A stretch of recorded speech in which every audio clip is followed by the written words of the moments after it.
India की सबसे बड़ी ट्रेन रॉबरी हुई थी 8 अगस्त 2014 को, जब एक ट्रेन 300 करोड़ लेकर फुल हाई सिक्योरिटी में 18 पुलिस ऑफिसर्स के साथ सेलम स्टेशन से चेन्नई जा रही थी। हर स्टेशन पे उन पैसों को चेक किया जाता था और हर तरह से उन पैसों को फॉलो किया जा रहा था। पर फिर भी जब ट्रेन अपने मंजिल पर पहुंची तो उन पैसों में से 12 करोड़ रुपए गायब थे।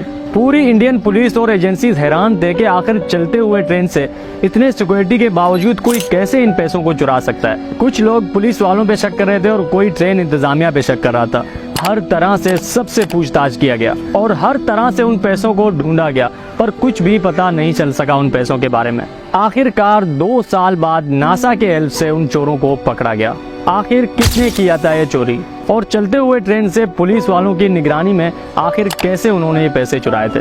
ये कहानी शुरू होती है 8 अगस्त 2014 को। इंडियन रिजर्व बैंक ने एक मुसाफिर ट्रेन के 2 बोगियां बुक की थी।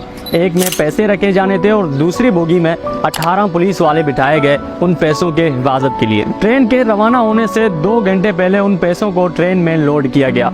वैसे तो वो पैसे बॉक्सेस के अंदर रखे गए थे, पर उन बॉक्सेस पे इंडियन बैंक का मोहर देख के पूरा स्टेशन समझ गया था कि इन बॉक्सेस में पैसा, सोना, चांदी या फिर कोई कीमती सामान ही है। 2 घंटे बाद रात 9 बजे ट्रेन वहां से रवाना हुआ और सुबह 5 बजे ट्रेन ने चेन्नई स्टेशन पहुंचना था। पुलिस वालों की नजरें हर टाइम अगले बोगी पर ही थी। जरा सी भी अगर आवाज आती तो वो झांक कर अगले बोगी की तरफ देखते और हर टाइम वो चौकन्ना थे। और जिस भी स्टेशन पे ट्रेन रुकती, बैंक ऑफिसर्स पुलिस वालों के साथ मिलकर उन पैसों को चेक करते। चेक करने के बाद वापसी गेट को बंद करके सील किया जाता था। यहाँ तक सब कुछ सही चल रहा था और ट्रेन ने भी अपना आधा सफर तय कर लिया था। अब पुलिस वालों के दिल से भी डर निकल गया था।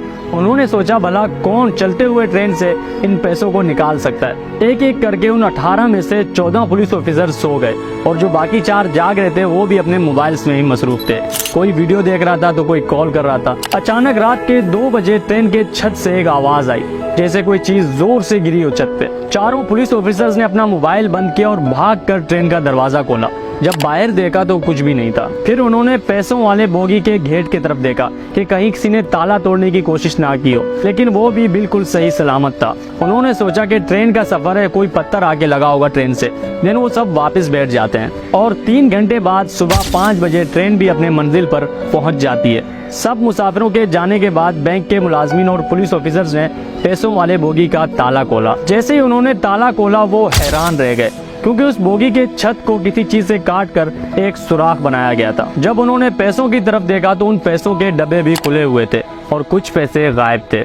बैंक ऑफिसर्स और पुलिस वाले हैरान थे कि आखिर कैसे कोई चलते हुए ट्रेन का छत काट कर इतने खामोशी से पैसे ले जा सकता है कि बिल्कुल साथ वाले बोगी में पुलिस ऑफिसर्स तक को खबर नहीं हुई। देखते ही देखते ये बात पूरे स्टेशन में फैल गई। एक चलते हुए ट्रेन से 12 करोड़ रुपए चुराए गए। 1 घंटे के अंदर अंदर पूरे मुल्क में ये बात आग की तरह फैल गई और हजारों की तादाद में पुलिस ऑफिसर्स और एजेंसी चेन्नई स्टेशन पहुंच गए थे। अब पूरे स्टेशन के हर मुसाफिर को चेक करना तो मुमकिन नहीं था, पर जो भी मशकूक लगता उसको रोक कर उससे पूछताछ किया जाता था, पर कुछ भी पता नहीं चला। अब सबका शक 3 जगह जा रहा था। या तो ट्रेन इंतजामिया मिला हुआ है उन चोरों से, या फिर मुसाफिरों में से कोई चोर है, या फिर जो 18 पुलिस ऑफिसर्स इन पैसों के हिफाजत के लिए बिठाए गए थे उन्होंने ही मिलकर ये पैसे चुराए। क्योंकि किसी के वहमो गुमान में भी नहीं था कि कोई चलते हुए ट्रेन पे चढ़कर ट्रेन का छत काट कर इतने आसानी से इन पैसों को ले जा सकता है। उन 18 पुलिस ऑफिसर समेत 2000 से ज्यादा लोगों से पूछताछ किया गया। जितने भी मुसाफिरों ने उस दिन उस ट्रेन में सफर किया था उन सब के कॉल रिकॉर्ड्स चेक किए गए, उनके बैंक अकाउंट्स चेक किए गए और उनके फैमिली के बैंक अकाउंट्स तक को चेक किया गया। इतने पूछताछ और जांच पड़ताल के बाद पुलिस को ये तो अंदाजा हो गया था कि चोर इनमें से कोई नहीं है, चोर कोई और है। पर चोर है कौन ये नहीं पता। यहाँ तक कि ये भी नहीं पता कि एग्जैक्टली चोरी हुई किस जगह पे, किसी स्टेशन में हुआ या फिर रास्ते में हुआ, कुछ नहीं पता। इस चोरी से रिलेटेड कोई एक सुराग भी नहीं मिल रहा था। यहाँ तक कि 2 साल तक ये केस चलता रहा। हर तरह से उन चोरों को ढूंढा गया पर कुछ भी हासिल नहीं हुआ।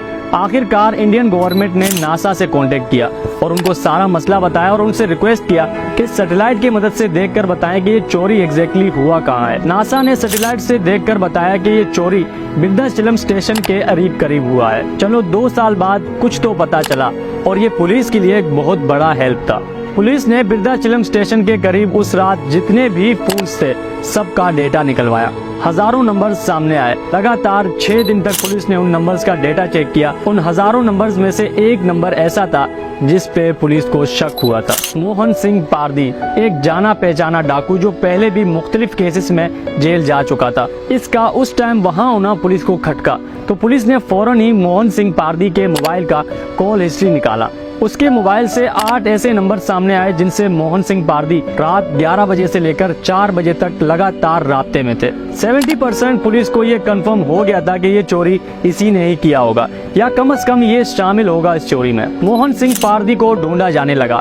3 दिन बाद मोहन सिंह पारदी को उसके 8 दोस्तों समेत एक घर के अंदर से अरेस्ट किया गया। पहले तो उसने मानने से इनकार किया कि ये चोरी इसने की है, पर कुछ टाइम बाद उसने मान लिया था कि ये चोरी उसने अपने 8 दोस्तों के साथ मिलकर किया था। उन्होंने बताया कि वो 8 दोस्त पहले किसी तरह ट्रेन पे चढ़े और फिर आराम आराम से ट्रेन के छत पर चले गए। ताकि आवाज नहीं आए, उन्होंने गैस कटर की मदद से ट्रेन का छत काटा और एक बंदा अंदर भेजकर 12 करोड़ रुपए चुरा लिए। और ये इंडिया के तारीख का सबसे बड़ा ट्रेन रॉबरी था। ये था हमारा आज का वीडियो। आई होप आपको पसंद आया। मैं और आप मिलेंगे किसी एक नए वीडियो में, तब तक के लिए अपना बहुत सारा ख्याल रखें। अल्लाह हाफिज।